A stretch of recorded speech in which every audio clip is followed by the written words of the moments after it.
Denmark Open is here and it is Super 750 tournament. Let's just discuss about day one. First of all, in mixed doubles, World Championships gold medalist Chen are back and they will be facing Yang and Hu from Chinese Taipei. Timings will be 7 and 10 p.m. It's evening match, Indian Standard Time, so you can convert it on your country time too. And one more thing that I want to discuss about this match and all over tournament is, can Chen perform at the same level that they used to perform? I think so. This tournament can be Chen tournament, but they need to define, or I will say that they need to defeat some players who are way better right now. They are in momentum. They need to defeat them. So let's just hope Chen give their crazy good performances. Next is Malaysia's Gohulai, who will be against Lu and Mung from Chinese Taipei. Timings will be 12:30 p.m. And what I want from Gohulai is at least a quarters or semis. Look, man, Chento are proving themselves. Chento are proving themselves as winners.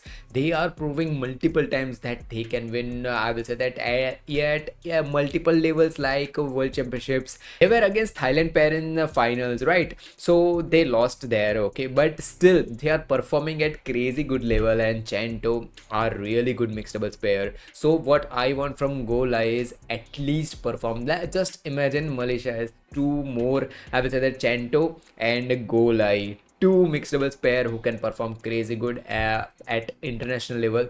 That will. Next is women's doubles, and Liu 10 are back. They will be against Corbett and Guy. Timings will be 5:30 p.m. Liu 10 must be looking for a tournament win here, and I will talk about Pearlton and Thinna in tomorrow's video. But let's just talk about Liu 10. The momentum, the domination that Liu 10 shows in court is, I will say that I'm not comparing, but the level of Liu 10's performance in women's doubles, it is comparable with men's doubles dominance. Man, whenever you see men's doubles players, you will understand that what I will say that aggression is, how to, I will say that crazy good performance, or not just crazy good performance, aggression plus that smashing power, or I will say that aggressive power, attacking power that men's doubles has. The same thing I see in Liu 10's gameplay too, and I will say that that's the reason. These are just my observation. I can also say that their resemblance with men's doubles is much more for me. Whenever I see their gameplay, I see them like, man, they are performing like men's doubles. They are doing crazy good smashes. They are not losing. They can go for 7 or 8 smashes too.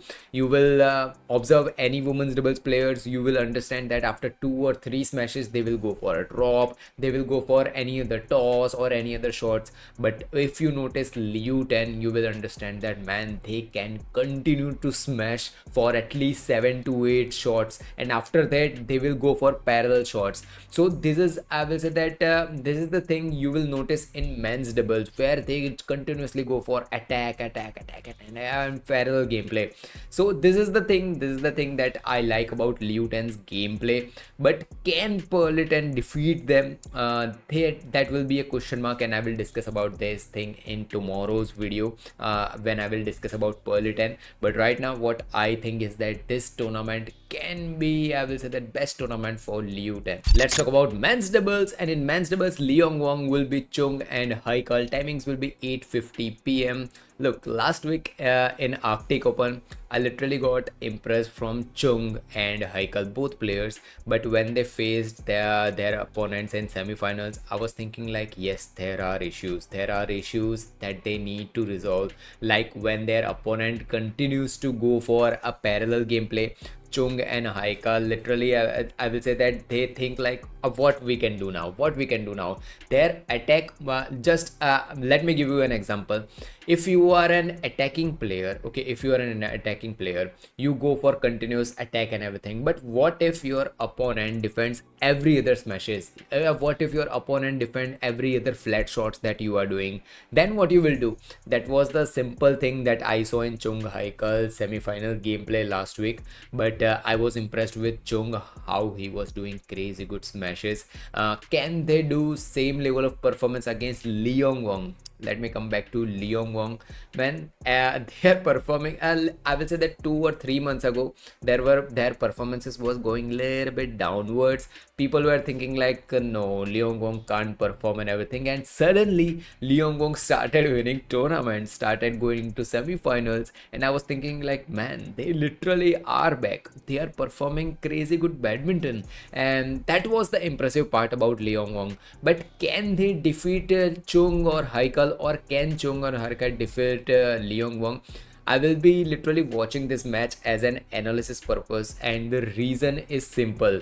Both are looking for a win here. Of course, everyone looking for a win here, but I want Chung and Haikal to defeat Liang Wang as much as I want Liang Wang to defeat Chung and Haikal.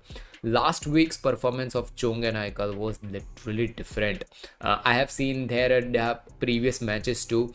They were impressive. They used to do some good gameplay in match doubles, but last week Arctic Open, it was completely different, and man, crazy good. But can they defeat Liang Wang? We will find out today. I really want a good match here. I don't want that straight 2 sets win. No matter Liang Wang defeats the Chunga Haikal, or Chunga and Haikal defeats Liang Wang in straight 2 sets. That's a little bit, I will say, that tough thing to defeat Liang Wang in straight 2 sets. But if a pair can do, that pair is Chung and Haikal. Let's talk about next Malaysian pair. Azriyan, I'm sorry if I am saying wrong word. Azriyan and Ten, who will be against Z and Zhang from China. Timing will be 9:40 p.m. Look, I've always discussed how good Malaysia is by making multiple men's doubles players. If you don't know, I have observed one thing, that one person can change the environment of everywhere. Manti were good last year. Manti, we used to play crazy good badminton day before 2024, 2023. They used to perform at crazy good level. Chia so used to do crazy good badminton. But one thing, even other players to worry, Fiap and everyone, even goes, these players used to perform, used to dominate too.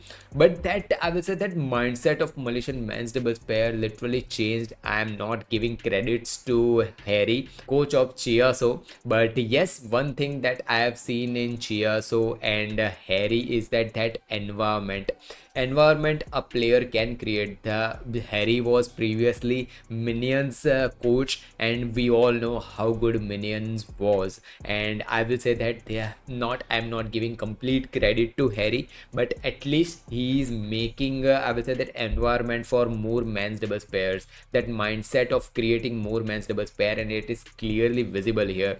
No matter if Malaysia today win against a Chinese pair here, Z or Zhang or not, but what I am happy for is they are making multiple Malaysian pairs in men's doubles. They are performing at international level. They are winning. The mindset of Malaysian association is completely different right now regarding men's doubles. I just want more players in women's singles and men's singles too. Men's singles, there are a few players, but I want more players in those categories too. I want in women's doubles too. After Pearlton and Thinna, I see more entries, but I don't see that domination just like Pearlton and Thinna are doing. I want more players. Like for an example, if Chia so doesn't win, there is Goizdin. If Goizdin doesn't win, there is Arif Yap, and right now Chung and Haikal. There are multiple players who can perform at crazy good level at international standards.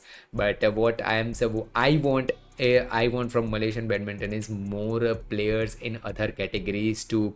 But in men's doubles, they are literally kicking. They are crazily doing everything that is possible, and they are at right point. They will be dominating just like Indonesia dominates in men's doubles. I'm just happy watching this. Let's discuss about women's singles. First of all, Wardani from Indonesia will be against Anmol Kharb. 2:10 p.m. this match will start. And one thing, last week's Anmol Kharb performance against Akane Yamaguchi, I didn't liked it. There was some issues and everything. But talking about Wardani, she impressed me in World Championships against PV Sindhu. I was thinking like, man, she is really stable. Her gameplay is so much stable. Her footwork is stable. Whenever I see players like Kunlaut Wirdsan, Putri Wardani, these players' footwork is so good. I think that they are how crazily they are moving up. If you are a player, you know that moving on court with this smoothness is so tough. even if you are a taller player. Smoothness is different thing and moving on court is completely different thing. Let me give you what I'm talking about.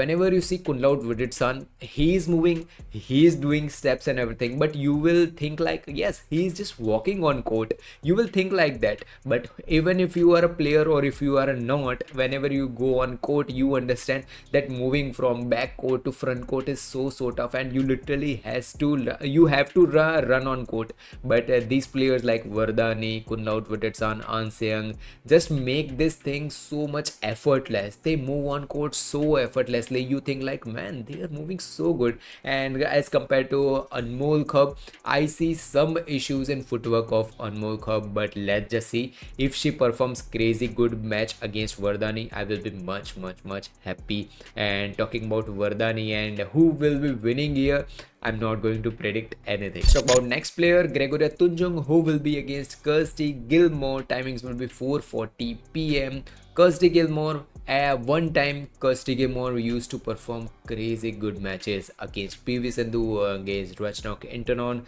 I don't know what's going on with her from last 1 or 2 years, or I will say that 3 years, that Kirsty Gilmore is not performing at her best. If you are a badminton watcher from last 5 to 10 years, you know that what potential Kirsty Gilmore has, how she can perform at top tier level. She can go even for quarters or semis too. Her gameplay is that level. But from, I don't know, I have maybe that I have not observed her gameplay properly from last 1 or 2 years, but one thing that I am missing in her gameplay is her aggression.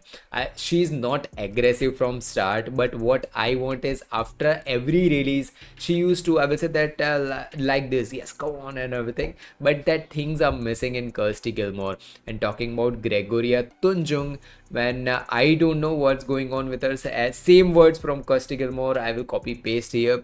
She is performing in sub tournaments, she is going from injury, she is winning, she is losing. I don't know, I cannot predict what's going on with Gregoria Tunjung, and the reason is simple, that inconsistency. Like in some tournaments she gives her name but then pull out, then if she even participates she don't perform at her level. Look, she is bronze medalist in Olympics. See, she has proven herself multiple times. This year's her match against PV Sindhu in India Open, that match was proof that how Gregoria Tunjung can perform at crazy good level.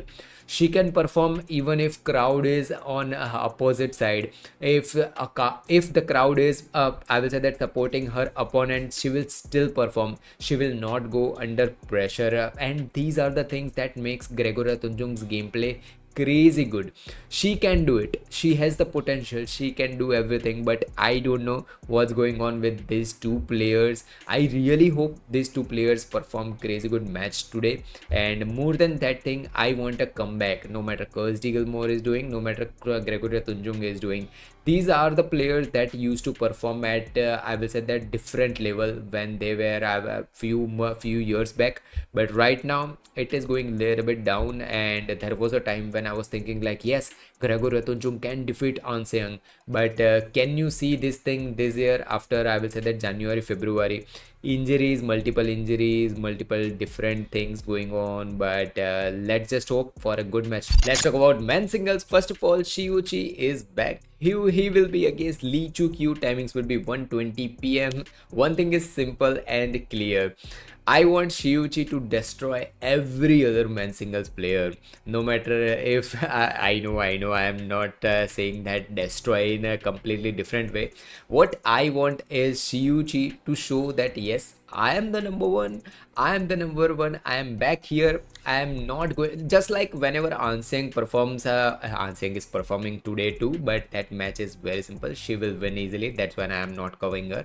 But one thing is clear.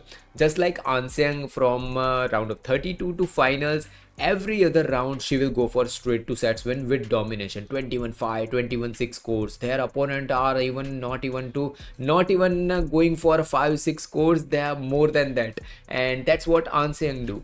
But I want simple thing, and same thing with Shi Yu Qi too. I want him to defeat his opponent in straight two sets with domination. But can he defeat Lee Chu Kyu in straight two sets and even with 21-6, 21-7 scores? It will be tough because Liu Chu Kyu is not an easy player, man, and it is 750 tournament, and every round there will be a good player after each and every round. Whenever Anseng is performing in any tournament, what I expect from her is straight to sets win till final. Same thing I'm expecting from Shi Yu Qi too. I know it will be tough. Lee Chu Kyu is not an easy player, but let's just hope Shi Yu Qi dominates it. Let's talk about next man singles player, Alwi Farhan, who will be against NG Kalangas. Timing will be 2:10 p.m. One thing that I want from this match is last time he got defeated again. He lost against Jonathan Christie, right? Jonathan Christie was a better man. I have discussed about that match too, that he was better and everything. I've discussed about that in my previous videos.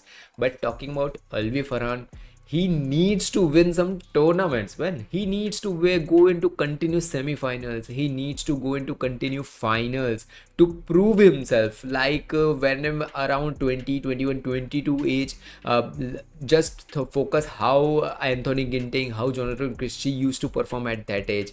Alwi Farhan needs to go around semi-finals or finals. Whenever a player is so much faster at younger age, like many player, you will see their stable footwork and everything. But what I know Alwi Farhan for is his speed. His speed is crazy good, and I see resemblance of little bit of Anthony Ginting's in Alwi Farhan's speed.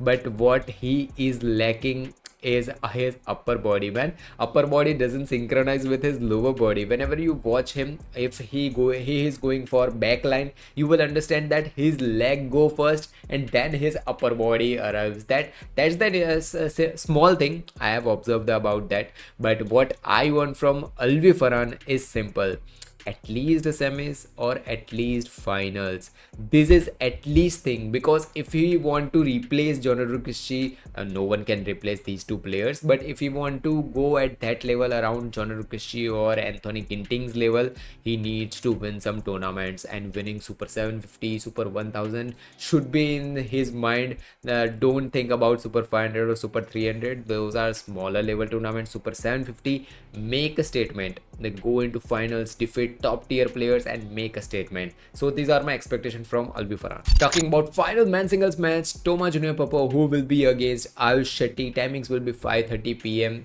Look, last week when Ayush Shetty lost against Kunlaut with son, I was thinking like, man, at least a third set I was expecting.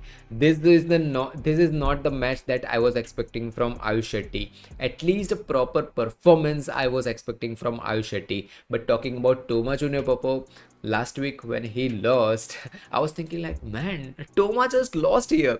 But his opponent was good. But talking about this particular match, it will be a tough match for both players. Ayush Shetty must be looking for an aggressive win here, and Toma Junior Popov must be looking for a win here.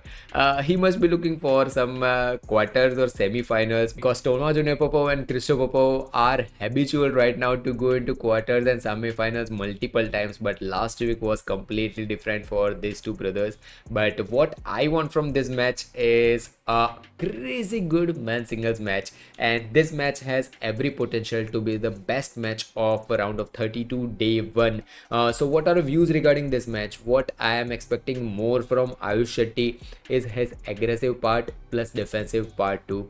He can go for crazy good aggression, but when it's time to defense, there are some issues. And talking about Toma Junior Popov, he needs to win tournaments or matches in straight two sets win. Let me tell you why I'm saying that. Winning tournament matches in straight two set win will help him get, I will say that, save energy for men's doubles too, as he is participating in men's doubles, as he is participating in men's singles too. This is really exhausting. He is performing at international level. It is not a local tournament. It is an exhausting. So it takes your energy. So what he can do do, these are just my observation and these are just my suggestion. What he can do is defeating his opponent in straight 2 sets, no matter it's men's doubles or men's singles. That will eventually help him. So these are just my suggestions. Tell me in comment box what are you thinking, and see you in next video.